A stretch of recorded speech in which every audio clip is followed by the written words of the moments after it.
पूरी तरह से नष्ट हो गई है और इसके जिम्मेदार बीदर जिला प्रभारी मंत्री ईश्वर खंड्रे को भाजपा के जिला अध्यक्ष सोमनाथ पाटिल ने ठहराया है। आज सोमनाथ पाटिल पूर्व मंत्री भगवंत खुबा ने पत्रिका भवन में पत्रकारों से बात करते हुए कांग्रेस सरकार और बीदर जिले की कानून व्यवस्था को लेकर बात की। इस अवसर पर बसवराज पवार, नगरसभा सदस्य शशि होसरली सहित अन्य नेता आदि उपस्थित रहे। कैमरामैन पुपराज का कवरेज। 4 ಜನರು ಯಾವ ರೀತಿ ಸ್ಕ್ರಾಪ್ ಮಾಡ್ತಾರೆ ಕರೆಂಟ್ಗೆ ಮಾಡುವಂತ ಗಾಡಿಗಳು 1 ಗಂಟೆಯಲ್ಲಿ ಅದರ ಯಾವುದೇ ಪಾರ್ಟ್ಗಳನ್ನು ಇಡಲಿಕ್ಕೆ ಆಗಲ್ಲ.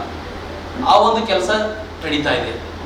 ಇವತ್ತು ಬಸವ ಕಲ್ಯಾಣ ಬಾರ್ಡರ್ ಹತ್ರ ಬಯೋಡೀಸೆಲ್ ಮಾರಾಟ ಮಾಡುವಂತ ಒಂದು ದೊಡ್ಡ ಜಾಲ ಕೆಲಸ ಮಾಡ್ತಾ ಇದೆ.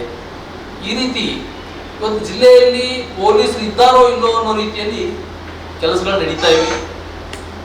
ಬೀದರ್ನಲ್ಲಿ ನಡೆದಂತ ದರೋಡೆಗಳು ಪ್ರಾರಂಭದಲ್ಲಿ ಸಚಿನ್ ಪಂಚಾಳ್ ಆತ್ಮಹತ್ಯೆ ಕೇಸ್ನಲ್ಲಿ ಪೊಲೀಸರು ನಡೆದುಕೊಂಡ ರೀತಿ ತಮ್ಮೆಲ್ಲರಿಗೂ ಗೊತ್ತಿದೆ. ಇಡೀ ರಾಜ್ಯಾದ್ಯಂತ ಸುದ್ದಿ ತಾವೇ ಮಾಡಿದ್ರಿ.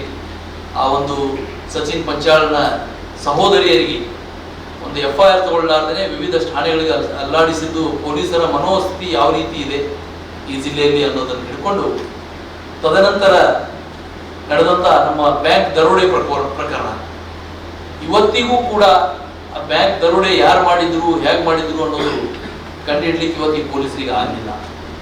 ಆ ಬ್ಯಾಂಕ್ ದರೋಡೆನೇ ಕೊನೆ ಪ್ರಕರಣ ಆಗಬಹುದು ಅಂತ ನಾವು ಅನ್ಕೊಂಡಿದ್ದೀವಿ. ಯಾಕಂದ್ರೆ ಅದಾದ ನಂತರ ಪೊಲೀಸರು ಎಚ್ಚೆತ್ಕೊಂಡು ನಾವೆಲ್ಲ ಕಡೆ CCTV ಕ್ಯಾಮ್ರಾ ಕೂಡಿಸಿದ್ದೀವಿ, ಮತ್ತೊಂದನ್ನು ಮಾಡಿದ್ದೀವಿ ಅಂತ ಎಲ್ಲ ಕಡೆ ಭಾಳ ಕೊಚ್ಕೊಂಡ್ರೆಲ್ಲ ಪತ್ರಿಕೆಗಳ ಮುಖಾಂತರ ಎಲ್ಲ ಕಡೆ ಹೇಳಿದ್ರು.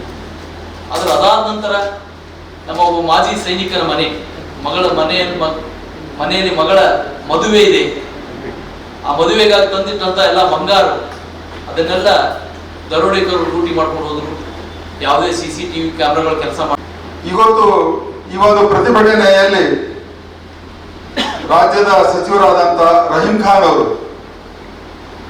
ಈ ಕ್ಷೇತ್ರದ ಶಾಸಕರು, ಅವರ ಚುನಾವಣೆಯಲ್ಲಿ ಯಾರ್ಯಾರು ಅವರಿಗೆ ಮತವನ್ನು ಹಾಕಿದ್ದೀರೋ, ಯಾವ ಹಿಂದೂ ಮುಖಂಡರುಗಳು ಮಠಾಧೀಶರುಗಳು ಅವರನ್ನ ಸಮರ್ಥಿಸಿದರು,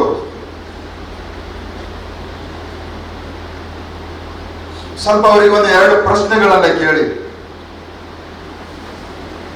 ನಿಮ್ಮ ಹಳೆಯ ವಕ್ಫಿಲ್ ಮುಖಾಂತರ ಸಾವಿರಾರು ಎಕರೆ ಹಿಂದೂಗಳ ಜಮೀನನ್ನ ನೀವು ವಕ್ಫ್ನಲ್ಲಿ ನೋಂದಾಯಿಸಿಕೊಂಡಿದ್ರಿ.